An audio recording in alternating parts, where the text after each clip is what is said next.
Okey. Hari ni kita nak buat baja sampel daripada sisa ikan. Kalau kita beli ikan, kalau ikan apa, contoh ikan lagi ikan,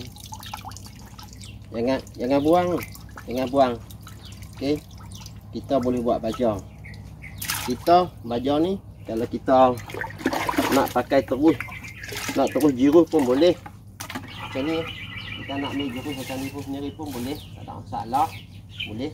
Lepas tu kita hari ni kita nak buat sisa apa, kita najis ikan.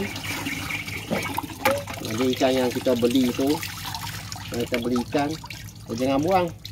Ni najis dia, jangan buang. Lepas tu kita nak campur dengan air basuhan beras. Tengok. Air basuhan beras. Air basuhan beras ni dia ataupun ada bercampur sikit dengan kunyit, bekas kunyit gorengan ikan pun boleh. Dan kita campur ni. Dan kita campur dengan air sisa tadi. Najis ikan tadi. Okey. Kita cuma biar kita cuma akan biar dia dalam tempoh seminggu.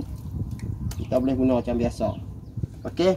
Jangan sekali buang, jangan sia-siakan tai ikan ataupun najis ikan yang kita beli. Macam ni, jangan buang kali. Kita boleh manfaatkan sebagai baja. Begitu juga dengan apa nama air basuhan beras ni terbaik. Air basuhan beras pun jangan sekali kita buang. Kita buat baja. Simpan dalam seminggu. Tutup lagi elok. Jangan bagi lalat masuk. Seminggu kita boleh guna.